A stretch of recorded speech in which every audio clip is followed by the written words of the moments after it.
Hello everyone, welcome to math mania with Raspreet. आज का topic है हमारा day of the week, case of leap year. Previous video में हमने ऑर्डिनरी ईयर्स का देखा था, जब फरवरी के मंथ में आपके 28 डेज होते हैं, मतलब 0 ऑड डे। इस केस में लीप ईयर में 29 डेज होंगे फरवरी के, एंड उस केस में आपका जो ऑड डेज होगा वो 1 होगा।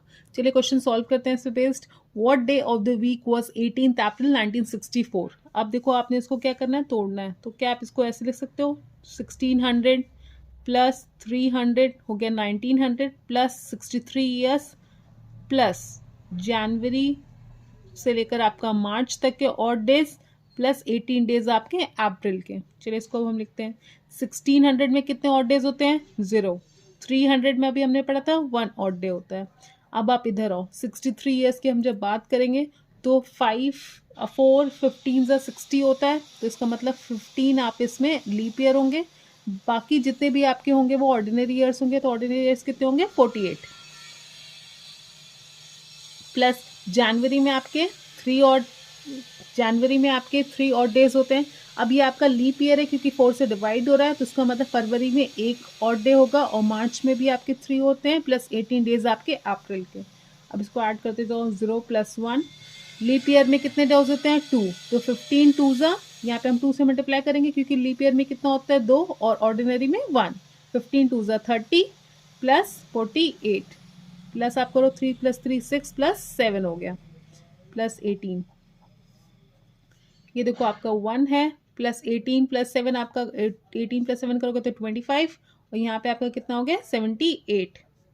इन सबको आपस में आप ऐड करोगे तो 8 और 6 हो गया 14, 1 कैरी, 7 2 9 1 10, 104। आपने इसको किससे डिवाइड करना है, 7 से। तो 7 से डिवाइड करोगे तो 7 1 ज़ा 7, 34 आया। तो बचा कितना आपका, 6 डेज आपके बचे।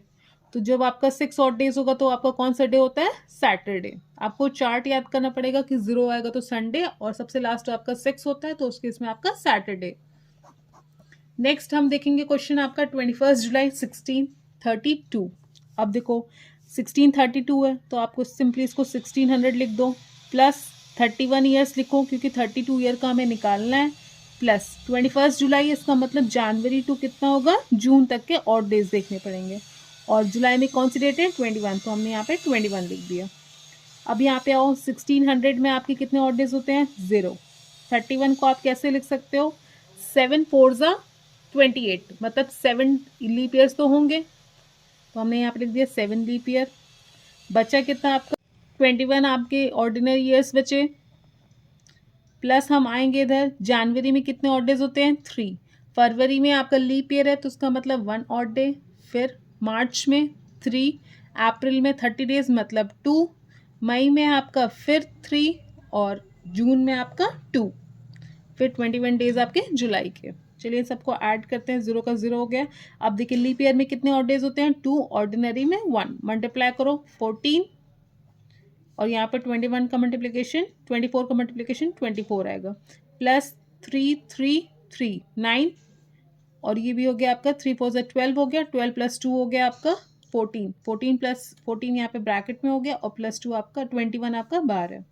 अब इन सबको आप ऐड करो तो 14 और 24 आप करोगे तो 38 प्लस 14 प्लस 21, तो ये आपस में कितना हो गया आपका, 73। अब देखो 73 को जैसे ही आपने 7 से डिवाइड किया तो आपकी वैल्यू कितनी आ जाएगी, 3, और 3 को आप क्या लिख सकते हो, वेंसडे लिख सकते हो। इस पे हम बेस्ड एक और क्वेश्चन सॉल्व करेंगे कॉन्सेप्ट को समझने के लिए। क्वेश्चन क्या है हमारा, नेक्स्ट क्वेश्चन है हमारा, what day of the week was 2 December 1816। फिर आपने क्या करना है, फिर उसको तोड़ना है। हमने क्या, 1816 को आप कैसे लिख सकते हो, 1600 लिख सकते हैं प्लस 200, आपका हो गया 1800। बचे कितने, 1816 चल रहा है, इसका मतलब 15 ईयर्स बचा, और ये तो आपका लीप ईयर है ही। तो आपने फिर जनवरी से कब तक जाना है, इसको नवंबर तक जाना है, और दिसंबर के 2 डेज। चलिए कैलकुलेट करते हैं। 1600 में आपके 0 सेंचुरी लीप ईयर है, इसका मतलब 0 ऑड डे। 200 में आपके 3 ऑड डेज होते हैं, हमने लिख दिया। प्लस 15 में आप देखो तो 4 3 ज़ा 12, मतलब 3 बार आपके 4 के मल्टीपल आ रहे हैं, इसका मतलब 3 लीप ईयर्स हो गए, रिमेनिंग 12 आपके ऑर्डिनरी ईयर हो गए। अब आप देखो जनवरी में, तो जनवरी में 3 ऑड डेज, फिर ये आपका लीप ईयर है, इसका मतलब फरवरी में 1, मार्च में आओ 3, अप्रैल में आओ 2, मई में 3, जून में 2, जुलाई में 3, अगस्त में 3, सितंबर में 2, अक्टूबर में 3, नवंबर में 2 और यहाँ पे रिमेनिंग आपके 2 डेज आपके दिसंबर के। इन सबको आपने ऐड कर लेना है। 3 प्लस लीप ईयर में कितने डेज होते हैं? 2, ऑर्डिनरी में 1, तो 3 2 ज़ा 6 और 6 प्लस 12 करोगे तो आपका 18 आ जाएगा। प्लस इन सबको आप ऐड करो तो देखो कितनी वैल्यू आ रही है। 3 3 3 3 4 5 6, 18 हो गया।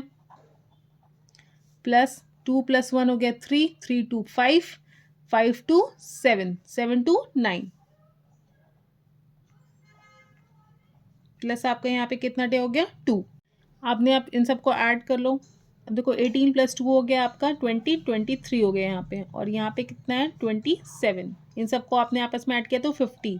जब आपने 7 से डिवाइड किया तो 7 7 ज़ा 49, मतलब कितना रिमाइंडर आया? 1, और 1 और डे का मतलब हो गया आपका मंडे। तो आपका 2 दिसंबर 1816 पे आपका डे होगा, मंडे होगा। इस तरह के पैटर्न पे आपने और क्वेश्चन सॉल्व करने हैं आपके कॉन्सेप्ट क्लियर करने के लिए। Thank you for watching. Please like, share and subscribe and follow for more content.